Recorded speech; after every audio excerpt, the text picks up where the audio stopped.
Halo Sobat Mania, kembali lagi di BRC Official. Ada kabar menarik nih mengenai PSM Makassar menahan imbang Arema FC 1-1 di Stadion Gelora Supriyadi, Blitar, Jawa Timur, Senin, tanggal 10 Februari tahun 2025 sore. PSM unggul lebih dulu pada laga pekan 22, Liga 1 musim 2024/2025 ini. Gol PSM diciptakan Nermin Haljeta di menit 64, lalu dibalas Arema FC melalui gol Pablo Oliveira di menit 66. Pada jumpa pers, usai pertandingan, pelatih PSM Makassar, Bernardo Tavares melampiaskan kegeramannya kepada wasit lapangan dan wasit VAR. Sekadar diketahui, laga PSM Makassar versus Arema FC dipimpin oleh Asep Yandis, dibantu dua asisten wasit, Agus Romadoni dan Hendra Cipta Nasution. Lalu wasit VAR, Tommy Manggopa, dan wasit AVAR, I. Gede Selamat Raharja. Saking geramnya, Bernardo Tavares dua kali menggebrak meja. Dia juga membawa laptop untuk memperlihatkan kepada wartawan keputusan wasit yang dianggap keliru. Wasit Asep Yandis dinilai menerapkan standar berbeda dalam pengambilan keputusan saat pertandingan. Bernardo Tavares menuturkan, saat striker PSM Makassar, Balotelli melanggar bek Arema FC, Johan Alvarizi, wasit langsung melihat.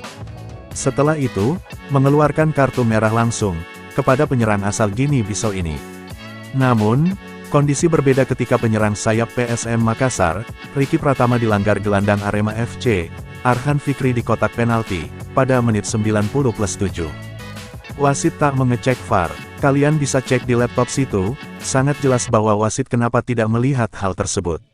Kalau ini wasit yang bagus, dia pasti akan memberikan penalti tersebut, karena ini clear, jelas lagi penalti, kesalnya. Apakah pemain kita di penalti itu mencetak gol atau tidak, kita tidak tahu. Namun, paling tidak kejadian seperti ini seharusnya diberikan penalti, tambah pelatih berlisensi UEFA Pro ini. Bernardo Tavares melanjutkan, dari segi permainan, Arema FC bermain dengan bagus. Bahkan, mempunyai peluang lebih banyak. Namun, ia mengungkit lagi, wasit tidak memberikan keputusan yang adil di pertandingan.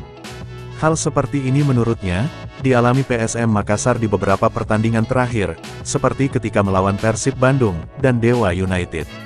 Ini bukan alasan bagi kita, kenapa mereka wasit tidak cek seperti ini. Entah pemain cetak gol atau tidak, itu hal yang lain. Kalau benar-benar wasit fair, harusnya memberikan penalti.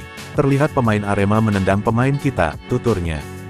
Terlepas dari keputusan wasit, Bernardo Tavares tetap bangga dengan pemainnya yang berhasil mendapat 1 poin di markas Arema. Apalagi, waktu persiapan tim berjuluk Singa Edan ini lebih banyak dari PSM Makassar.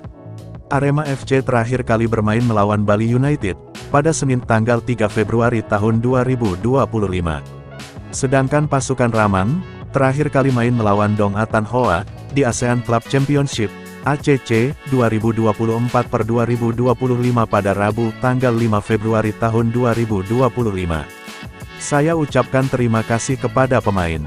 Saya cukup bangga dengan pemain, berhasil dapat 1 poin di luar kandang. Terima kasih juga kepada supporter, selalu memberikan dukungan dan doa, tutupnya.